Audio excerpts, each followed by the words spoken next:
মুভির নাম upside down magic. মুভিটি শুরু হয় নুরি নামের একটি ছোট্ট মেয়েকে দেখে। আজ তার জন্মদিন ছিল এবং আজ সে খুব অন্যরকম অনুভব করে যখন সে জানালার সামনে একটি বিড়াল দেখতে পায়। তার মুখেও বিড়ালের মতো গোঁফ হয়। সে একটি হাইব্রিড বিড়ালের মতো দেখতে হয়ে যায়। তার বাবা উপরে আসতেই নুরি বিড়াল হয়ে তার ডানায় ভর করে বেরিয়ে আসে। তার বাবা তাকে দেখে একটু চিন্তিত হয়। আসলে নুরি এমন এক জগতে বাস করে যেখানে অনেক মানুষের জাদুকরী ক্ষমতা রয়েছে। আর নুরির জাদুকরী ক্ষমতা ছিল আকৃতি পরিবর্তন করা। সে যে কোনো প্রাণীর আকৃতির নিতে পারে। নুরির বন্ধুরা আগুন নিয়ন্ত্রণের ক্ষমতা ছিল। এই কারণে এই দুজন একটি জাদুর স্কুলে ভর্তি হতে চায়। নুরির জন্য এই স্কুলে ভর্তি হওয়া খুব গুরুত্বপূর্ণ ছিল, কারণ তার ক্ষমতার উপর তার কোনো নিয়ন্ত্রণ ছিল না। যখন সে আকৃতি পরিবর্তন করেছে, সে একটির পরিবর্তে 2 থেকে 3টির প্রাণীর সংমিশ্রণে হাইব্রিড হয়ে যায়। তারা সবাই জাদুর স্কুলে পৌঁছানোর জন্য একটি জঙ্গলে আসে। তারা ভেবেছিল এখানে তাদের জন্য স্কুল বাস পাঠানো হবে, কিন্তু তা হয়নি। তারা এখানে একটি জাদুর পোর্টাল দেখতে পায়। ভিতরে যাওয়ার পরে অবশেষে সবাই তাদের স্কুলে পৌঁছে যায়। স্কুলে পৌঁছানোর পর তাদের মোবাইল ফোন কাজ করছিল না। তার মানে অন্য দুনিয়ার থেকে তাদের সব লিঙ্ক শেষ। এসব ভাবনার মাঝে লিন্ডা তাদের কাছে আসে স্কুলের পরিচয় দিতে। সে বলে যে সমস্ত শিশুদের তাদের ক্ষমতা অনুযায়ী 5টি বিভাগে ভাগ করা হবে। প্রথম দলটি হলো ফোজেস, যারা প্রাণীদের সাথে কথা বলতে পারে। দ্বিতীয় দলটি হলো ফ্লিকার্স, এ ধরনের শিশুদের তাদের টেলিকাইনেসিস ক্ষমতা দিয়ে যে কোনো কিছু তাদের কাছে নিয়ে আসতে পারে। তৃতীয় দলটি হলো ফ্লেয়ার, যারা হাত দিয়ে আগুন জ্বালাতে পারে এবং আগুন নিয়ন্ত্রণ করতে পারে। চতুর্থ দলটি হলো ফ্লায়ার, যারা উড়তে পারে। এবং পঞ্চম দলটি হলো ফুসেস, যারা যে কোনো প্রাণীর রূপ নিতে পারে। নুরি ভেবেছিল সেও এই দলে আসবে, কিন্তু এরপর কি হবে কেউ জানে না। একে একে সব শিশুর ক্ষমতা পরীক্ষা করা হয়। প্রথম পরীক্ষা হলো ফ্লেয়ারদের, যাদের হাত দিয়ে 2 মিটার দূরে একটি মোমবাতি জ্বালাতে হবে। প্রথমে ফ্লিপ নামের একটি মেয়ে দীর্ঘ সময়ের মধ্যে এই কাজ করে, এজন্য তারা তাকে একটি কার্ড দিয়ে বাইরে পাঠিয়ে দেয়। তারপর একটি ছেলে আসে, সে আগুনের পরিবর্তে হাত থেকে ধোঁয়া বার করে। এ কারণে তাকেও কার্ড দিয়ে বিদায় করা হয়। এবার নুরির বন্ধু রাইনার পালা, যে তার কনিষ্ঠ আঙ্গুল দিয়ে মোমবাতি জ্বালিয়ে দেয় এবং তাকে ফ্লেয়ারদের দলে রাখা হয়। দ্বিতীয় পরীক্ষাটি ছিল সেই শিশুদের যারা প্রাণীদের সাথে কথা বলতে পারে। সেখানে একটি কুকুর ছিল, আর এই কুকুরের সব কথা বুঝতে হবে বাচ্চাদের। তৃতীয় পরীক্ষায় শিশুদেরকে একটি পাত্র দূর থেকে কাছে টানতে হবে। অনেক শিশু এটি সঠিকভাবে করতে পারে, কিন্তু মরিস নামের একটি মেয়ে তা পারেনি। পাত্রটিকে তার দিকে না টেনে সে এটিকে পিছনের দিকে পাঠিয়ে দেয়, আর পাত্র দেয়ালে লেগে ভেঙে যায় এবং এখানে তাকেও একটি কার্ড দিয়ে বিদায় করা হয়। এরপর উড়ার পরীক্ষা করা হয়, যেখানে বাচ্চাদের 30 সেকেন্ড মাটির উপরে বেশি থাকতে হবে। সব শিশুই এই পরীক্ষাটিতে খুব ভালো করে, কিন্তু আন্দ্রে তা করতে সক্ষম হয়নি। তার ক্ষমতা অনেক বেশি ছিল, যা তার নিয়ন্ত্রণে ছিল না। সে উঠতে গেলে সাথে সাথে উপরে গেলেও আর নিচে নামতে পারে না। তাকে নামানোর জন্য অধ্যাপকরা সিঁড়ি ব্যবহার করে এবং তাকে এখানে একটি কার্ড দেওয়া হয় যাতে সে বাইরে যেতে পারে। অবশেষে নুরির দলের পালা। এখানে সব শিশুকে তাদের সামনে বিড়ালের ছবির মতো আকৃতি পরিবর্তন করতে হবে। তাদের সকলেই তাদের আকার পরিবর্তন করে, কিন্তু নুরি 3 সেকেন্ডের ভিতরে তার আকৃতি ঠিকভাবে বদলাতে পারে না। সে একটা হাইব্রিড প্রাণী হয়ে যায়, আর পরীক্ষায় ফেল করে তাকেও কার্ড দেওয়া হয়। সব বাচ্চাদের পরীক্ষা শেষ হলে সব বাচ্চা মাটিতে জড়ো হয়। এখানে সব শিশুকে জানাতে হবে তারা কোন দলে। রাইনা ফ্লিয়ার গ্রুপের অংশ হয়, কিন্তু নুরিকে ইউডিএম নামের একটি দলে দেওয়া হয়। কিন্তু প্রিন্সিপাল তার সাথে এমন কোনো দলে পরিচয় করে দেয়নি। নুরি প্রশ্ন করলে অধ্যাপক তাকে ইউডিএমের নতুন পথ দেখায়, আর বাকি ছেলেমেয়েরা ইউনিফর্ম নিতে ক্যান্টিনে যায়। ইউডিএম এর সদর দপ্তর ছিল জঙ্গলে। এখানে তাকে স্বাগত জানায় তার অধ্যাপক বাট, এবং তিনি জানতে পারে যে এই লোকেরা এখানে কোনো জাদু শিখতে যাচ্ছে না, কারণ তাদের ক্ষমতা ছিল অকেজু। তাই তাদের সাধারণ শিশুদের মতো শিক্ষা দিতে হবে, ততক্ষণ পর্যন্ত যতক্ষণ না তারা তাদের জাদুকরী ক্ষমতার কথা ভুলে যায়, এবং তারপরে তারা আবার তাদের পৃথিবীতে ফিরে যাবে। একথা শুনে নুরির মন ভেঙে যায়। এখানে বাকি শিশুরা উপস্থিত ছিল যারা তাদের পরীক্ষায় ফেল করেছিল। নুরি যখন খুব বিভ্রান্ত, তখন তার প্রিন্সিপাল লিন্ডা এখানে আসে। তিনি তাকে বলে ইডিএম মানে আপসাইড ডাউন ম্যাজিক। এই জাদুকে একেবারে অকিছু বলে মনে করা হয়, এজন্য ইডিএম এর শিশুদের সাধারণ মানুষের মতো শেখানো হয়। তিনি তাকে বলে যে তিনি অনেকগুলি ইডিএম শুরু করেছিল কিছু বছর আগে। একটি শিশুর কারণে, আপসাইড ডাউন ম্যাজিকের কারণে এই শিশুটি ব্ল্যাক শ্যাডোর শিকার হয়। সে কালো শক্তির শিকার হয়েছিল, যা সর্বদা মানুষের ক্ষতি করে। তারপর সেই শিশুটির সাথে লড়াই করার জন্য সমস্ত অধ্যাপকরা তাদের ক্ষমতা ব্যবহার করে সেই শিশুটিকে একটি বইয়ে বন্দি করেছিল। অধ্যাপক বলে এই কালো জাদু শিশুর শরীর না গিয়ে কাজ করে না, এবং এই কালো জাদু শুধুমাত্র আপসাইড ডাউন ম্যাজিক শিশুদের লক্ষ্য করে। যে কারণে অধ্যাপক আপসাইড ডাউন ম্যাজিক নেই, শিশুদের জাদু প্রশিক্ষণ দেয় না। স্ক্রিন কাট হয়ে অন্যদিকে আমাদের দেখানো হয় রাইনার ক্লাস, যা ছিল ফ্লেয়ার। প্রফেসর তাকে বলে আগামী 5 দিনের মধ্যে একটি বার্ষিক অনুষ্ঠান হতে চলেছে, যেখানে 5টি শিশু তাদের জাদুকরী ক্ষমতা সবার সামনে দেখাতে পারবে। এজন্য প্রত্যেক অধ্যাপক নিজ নিজ দল থেকে 2টি করে বিশেষ শিশু বেছে নেবে।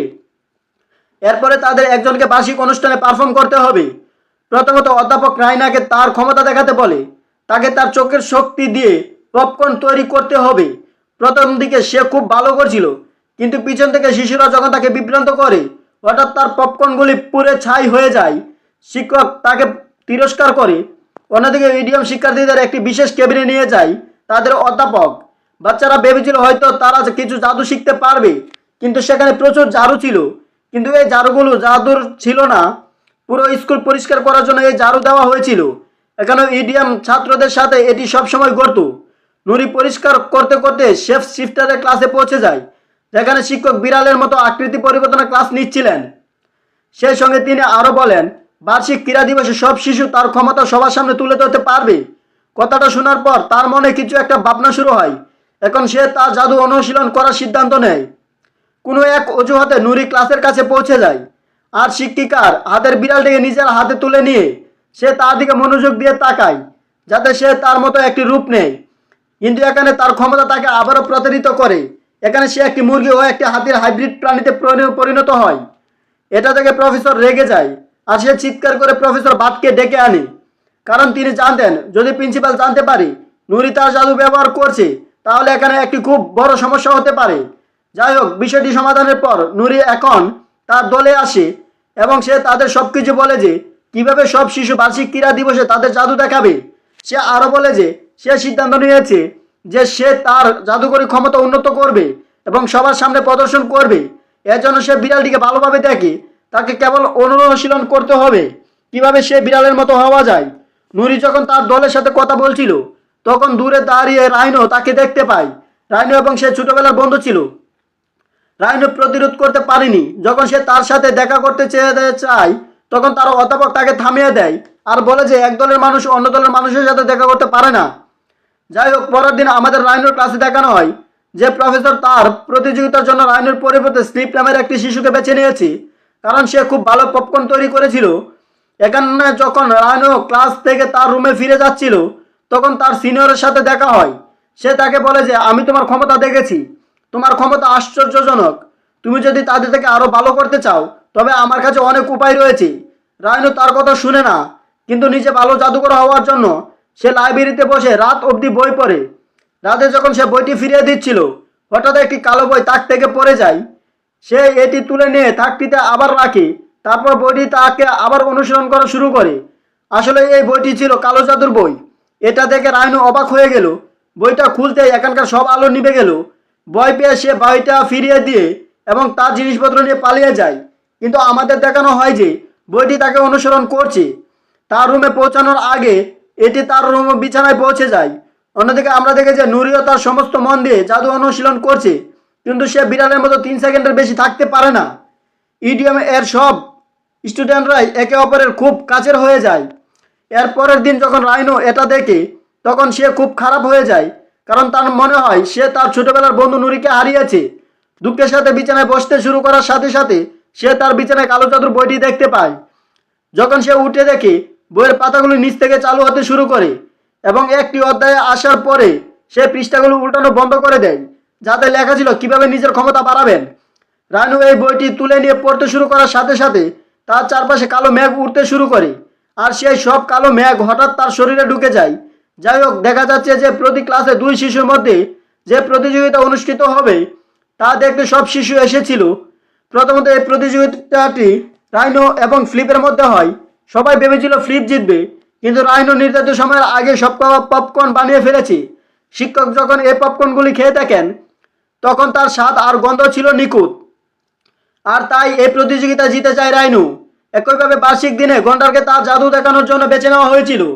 সব বাচ্চাদের বাছাইয়ের পর যখন এই অনুষ্ঠান শেষ হবে, তখন নুরি দৌড়ে সবার সামনে এসে হাজির এবং সে প্রিন্সিপালকে বলে যে সে অনেক দিন ধরে তার জাদু অনুশীলন করছে। সে মনে করে যে এখন তার জাদু উন্নত হয়েছে, তাকে তার জাদু দেখানোর সুযোগ দেওয়া হোক। সমস্ত অধ্যাপক সম্মত হয় সে দ্রুত একটি বিড়ালে পরিণত হয়, কিন্তু 3 সেকেন্ডের বেশি সময় ধরে নিজেকে বদলে রাখতে পারেনি। তার পিঠ থেকে পাখা বেরিয়ে আসে আর সে একটি বড় প্রাণীতে পরিণত হয়। তার ক্ষমতা এখনও তার নিয়ন্ত্রণে আসেনি। রাইনো তার বন্ধুকে নিয়ন্ত্রণ করার জন্য তার ক্ষমতা ব্যবহার করার সাথে সাথে আমরা জানতে পারি যে তার ক্ষমতাও বহুগুণ বেড়ে গেছে, যার উপর তার নিয়ন্ত্রণ ছিল না। এভাবে তার হাত আর চোখের শক্তি দিয়ে তার বন্ধুকে প্রায় মেরে ফেলছিল, কিন্তু কোনোভাবে সে তার আসল অবস্থায় এসে নিজেকে বাঁচায়। রাইনো তার কাছে ক্ষমা চায় আর নুরি তাকে ক্ষমা করে দেয় আর বলে যে এটা তোমার দোষ নয়। কিন্তু এখানে প্রিন্সিপাল লিন্ডা প্রফেসর বাটকে অনেক বকাঝকা করে, কারণ সে তার স্টুডেন্টদের নিয়ন্ত্রণে রাখেনি। ইডিএম এর সমস্ত শিশু তাদের ক্লাসে এসে দুঃখ পায়, কারণ তারা জানতো যে তারা আর তাদের জাদু ব্যবহার করতে পারবে না। আজ প্রফেসর বাটো তার অপমানে রেগে গেল। সে সব বাচ্চাদের নিয়ে জঙ্গলে চলে যায়। এখানে অধ্যাপক বাট তার প্রতিভা দেখায়। তিনি এখানে গান গাইতে শুরু করলে তার গান শোনার সাথে সাথে জঙ্গলের সমস্ত প্রাণী তার কাছে চলে আসে। তিনি বলেন যে আমি অন্যান্য জীবাশ্মের মতো কথা বলতে পারি না, তবে আমি এই প্রাণীদের সাথে গান গাইতে পারি। এ কারণে তারা আমাকে দলে রাখেনি। তাকে তারা জাদু ব্যবহার করতে নিষেধ করা হয়েছিল, কিন্তু সে এখানে এসে গোপনে তার জাদু অনুশীলন করেছিল যাতে সে ভুলে না যায়। এখানে তারা আজকের ক্লাস শেষ করে আর ফেরার পথে নুরি প্রাণীদের কথা ভাবতে থাকে। তার জাদু এত শক্তিশালী ছিল না। সে অনুভব করে যে তার জাদুতে কিছু ভুল হয়েছে, তাই সে রাইনোর সাথে দেখা করার সিদ্ধান্ত নেয়। রাইনো তার রুমে যেতেই দেখলো তার সিনিয়র তার রুমে দাঁড়িয়ে আছে, তার হাতে কালো জাদুর বই। সে রাইনোকে বলে তোমার ক্ষমতা অনেক বেড়ে গেছে এই বইয়ের কারণে। রাইনো এই বইয়ের উপর রাগ করে, কারণ এই বইটির কারণে তার বন্ধু মারা যাচ্ছিল। রেগে গিয়ে সে তার সিনিয়রকে বলে এই বইটা নিয়ে চলে যেতে। সে রেগে চলে যায়, কিন্তু আশ্চর্যজনকভাবে বইটি তার ঘরে ফিরে আসে। তারপর দরজা খুলে দেখে নুরি তার সাথে দেখা করতে বাইরে দাঁড়িয়ে আছে। তাকে দেখার সাথে সাথেই রাইনো তাকে জড়িয়ে ধরে, কিন্তু সে তাকে ঘরে আসতে দেয় না, কারণ ঘরে কালো জাদুর বই ছিল। আর যদি নুরি এটাকে দেখতে পেত তাহলে সব ফাঁস হয়ে যেত বলে রাইনো তাকে রুম থেকে বের করে দেয়। এখানে আপসাইড ডাউনের বাচ্চারা জাদু চর্চা শুরু করে। প্রফেসর বাট প্রথমে আন্দ্রের পিঠে রশি বেঁধে তাকে উঠতে বলে, কিন্তু তার ক্ষমতা তখনও তার নিয়ন্ত্রণে ছিল না। তাই এই লোকেরা তাকে রশি দিয়ে টেনে নামিয়ে দেয়। প্রতিদিনের প্রশিক্ষণের পরে কোথাও না কোথাও তাদের জাদুতে উন্নতি আসছিল। এই বাচ্চারা এবং তাদের জাদু অকেজো ছিল না, তবে তাদের জাদুতে বিশেষ মনোযোগের প্রয়োজন ছিল। এই প্রশিক্ষণের সময় এই সমস্ত বাচ্চাদের মধ্যে খুব ভালো বন্ধুত্ব হয়ে যায়। এই লোকেরা একটি দলের মতো একসাথে তাদের জাদু ব্যবহার করতে শুরু করে। এখানে যে শিশুটির হাতে আগুনের পরিবর্তে ধোঁয়া ছিল, সে তার ধোঁয়াকে রূপ দিতে শুরু করে। যে মেয়েটি টেলিকাইনেসিসের সাহায্যে জিনিসগুলো ফেলে দিতে পারে, সে জিনিসগুলোকে সঠিক দিকে নিয়ে যেতে শুরু করে। যদিও নুরি নিজেকে এক প্রাণী হিসেবে রাখার পরিবর্তে বিভিন্ন প্রাণীর হাইব্রিড রূপ তৈরি করার চেষ্টা করে, যেখানে সে খুব ভালো পারফর্ম করে। এখানে স্কুলে দেখানো হয় যে সমস্ত বাচ্চারা আনন্দ করছিল, কিন্তু রাইনো দুঃখিত ছিল। এই সময় চন্দ্রা তার কাছে আসে, যার সাথে রাইনো কথা বলতে চায় না। সে তাকে এখান থেকে চলে যেতে বলে, কিন্তু দেখা যাচ্ছে চন্দ্রা নামের এই মেয়েটিও কালো জাদুর বই ব্যবহার করেছে, যা দিয়ে তার ক্ষমতা অনেক বেড়ে গেছে। সব বাচ্চারা দেখছে রাইনো কারোর সাথে কথা বলছে, তাই তারা তাকে জিজ্ঞেস করে তুমি কার সাথে কথা বলছো, যার দ্বারা সে জানতে পারে কালো জাদুর সাহায্যে চন্দ্রা অদৃশ্য হয়ে গেছে। আর তাছাড়া কেউ তাকে দেখতে পায় না, কারণ তার ভেতরেও কালো জাদু ছিল। যাই হোক, রাইনো তার সাথে কথা বলতে চাইছিল, তাই সে তার কাছ থেকে পালাতে শুরু করে, কিন্তু চন্দ্রা তখনও তার সামনে আসে। আর সে রাইনোকে বুঝিয়ে বলে যে তুমি বুঝতে পারছো না, হয়তো তোমার ক্ষমতা সম্পর্কে তোমার ধারণা নেই। তোমার ক্ষমতা এখানকার যে কোনো শিশুর চেয়ে বহুগুণ বেশি। চন্দ্রা তাকে কালো জাদুর উপকারিতা জানাতে থাকে, আর রাইনো কালো জাদুর শক্তির কাছে নিজেকে সমর্পণ করে। এখন রাতে নুরি যখন রাইনোর সাথে দেখা করতে আসে, তখন রাইনোর ক্লাসমেটরা তাকে বলে যে রাইনো একটি ছায়ার সাথে কথা বলেছে। এই ভেবে নুরি বুঝতে পারে যে কালো ছায়া কেবল ইউটিএম ছাত্রদেরই লক্ষ্য করতে পারে না, যে কোনো শিশুকেও লক্ষ্য করতে পারে। এখানে আমাদেরকে রাইনোর একটি ভয়ঙ্কর রূপ দেখানো হয়, যে চন্দ্রকে বলে যে শীঘ্রই এই পুরো স্কুলটি ধ্বংস হয়ে যাবে। এ সময় তার চোখ ছিল সম্পূর্ণ কালো। এই সময় তার পিছনে দাঁড়িয়ে ছিল নুরি। যদিও রাইনো তাকে দেখতে পায়নি, তবুও সে বলে যে নুরি যদি তার জীবন বাঁচাতে চায় তবে তাকে এখান থেকে পালিয়ে যেতে হবে। নুরিয়া দৌড়ে প্রফেসর বার্টের কাছে এসে পুরো ঘটনা খুলে বলে। সমস্ত শিশুরা সিদ্ধান্ত নেয় যে এটি প্রিন্সিপালকে জানাবে, কিন্তু প্রফেসর বার্ট তাদের থামিয়ে দিয়ে এই বলে যে প্রিন্সিপাল কখনোই তাদের বিশ্বাস করবে না। প্রফেসর বার্ট জানতেন যে সেই শক্তি অবশ্যই পরের দিন বার্ষিক অনুষ্ঠানে আক্রমণ করবে। এজন্য তারা এখানে একটি পরিকল্পনা করতে শুরু করে, যা পরের দিন আমাদের দেখানো হবে। স্কুলের বাগানে যখন সব শিশু জড়ো হয়, তখন অধ্যাপক প্রথমে রাইনুকে ডাকে তার জাদু দেখানোর জন্য। রাইনু উঠে না গিয়ে নিজের জায়গায় বসে প্রথমে আগুন দিয়ে বাতাসে লিখে সবাইকে স্বাগত জানায়। তারপর সে মঞ্চে এসে বলে যে সে আজকের জন্য তার বিশেষ জাদু প্রস্তুত করেছে। সে এখন তারা হাত দিয়ে আগুনের গুলা বানাতে শুরু করে, যেটা অনেক বড় হয়ে যায়। রাইনুর ছায়াও পুরো স্কুল আধিপত্য শুরু করতে লাগলো। এবার আগুনের গুলা থেকে একটা আওয়াজ ভেসে এলো, যে বলছে বহু বছর অপেক্ষার পর ফিরে এসেছি। এই আওয়াজ শোনার সাথে সাথেই সবাই কেঁপে ওঠে, সব থেকে বেশি প্রফেসর লিন্ডা। সবাই যখন বুঝলো রাইনুর ভিতরে সে কালো শক্তি আছে, তখন সেই কালো শক্তিও সবার সামনে চলে এলো। সবাই বুঝতে পারে যে কালো জাদু, উল্টোপাল্টা জাদু তারা শিশুদের লক্ষ্য করে না, তবে যে কোনো শিশু তার শিকার হতে পারে। যাই হোক, আপাতত এই কালো জাদু ঠেকাতে প্রফেসর আরগান ও তার ছাত্ররা মিলে খুব বড় একটা আগুনের গোলা বানায়। কিন্তু এই কালো জাদুর কিছু হয় না। এরপর অধ্যাপকের নির্দেশে বাসের দলের অনেক পশু ডাকলেও এই কালো জাদু কিছু করতে পারে না। এরপরে শিফটার তার রূপ পরিবর্তন করে এমন পাপ প্রাণীতে পরিণত হয় যা কোনো দৈত্যের সাথে লড়াই করতে পারে না। এখন শেষ পর্যন্ত ইডিয়ম এর শিশুরা সবার সামনে আসে, যারা একটি দল আকারে তাদের জাদু ব্যবহার করতে পারে। প্রথমত একটি শিশু তার টেলিকাইনেসিস শক্তির সাহায্যে সেই ছায়াটিকে এখান থেকে দূরে ঠেলে দিতে থাকে। এরপরে এলিয়ট নামের এক শিশু তার হাত থেকে ধোঁয়া বের করে দিয়ে একটি দেওয়াল তৈরি করে, যাতে এই ছায়া এখানকার মানুষকে দেখতে না পারে। তারপরে আন্দ্রে, যার বাতাসে উড়ার ক্ষমতা ছিল, বাতাসে উড়ে গিয়ে ছায়াকে বিভ্রান্ত করে এবং অবশেষে সে নুরি একটি খুব বড় ড্রাগনে পরিণত হয়ে যায়, যে উড়তে পারে এবং এই ছায়ার সাথে লড়াই করতে পারে। এটা থেকে এখন প্রফেসর লিন্ডো সব বাচ্চাদের এই লোকদের মতো দল হয়ে কাজ করতে বলে, তাদের সেই ছায়ার উপর একসাথে তাদের জাদু ব্যবহার করতে বলে। কিন্তু নুরি সবাইকে থামিয়ে দেয়। সে সবাইকে এখান থেকে দূরে থাকতে বলে, কারণ সে জানতো যে তার বন্ধু এই ছায়ার পিছনে রয়েছে, যার জীবন বাঁচাতে হবে। এবার নুরি এই কালো ছায়াকে কিছু বলতে শুরু করে। হঠাৎ একটা বড় আগুনের গোলা দিয়ে ব্লাস্ট হয়ে সেই কালো ছায়াটা এখান থেকে চলে যায়। আসলে নুরি তার বন্ধু রাইনুর শক্তিকে জাগিয়েছিল। রাইনু তার ফায়ার পাওয়ার ব্যবহার করে ছায়া শেষ করে, যার পরে সে অজ্ঞান হয়ে পড়ে। যখন তার জ্ঞান আসে, তখন সবাই জানতে পারে যে সেই কালো ছায়া এখন চিরতরে চলে গেছে। ইডিয়ম এর যে ছেলে মেয়েরা অধ্যাপকের কাছে অকেজো বলে বিবেচিত হয়েছিল, আজ সেই শিশুরাই তাদের একাডেমিকে বাঁচিয়েছে। সে কারণে সেদিন থেকে এই ইডিয়মের পুরো কর্মসূচি বদলে যায়। এ ধরনের শিশু যাদের কাছে বিভিন্ন জাদু ছিল, তারাও তাদের জাদু ব্যবহার করতে শুরু করে এবং প্রফেসর বাটকে এখানে একজন সম্পূর্ণ ম্যাজিকার অধ্যাপক করা হয়। আর এর সাথে সাথে এই মুভিটি এখানে শেষ হয়ে যায়। মুভিটি ভালো লাগলে ভিডিওতে একটি লাইক করে চ্যানেলটিকে সাবস্ক্রাইব করে দিবেন। ভালো থাকবেন, দেখা হবে পরবর্তী ভিডিওতে।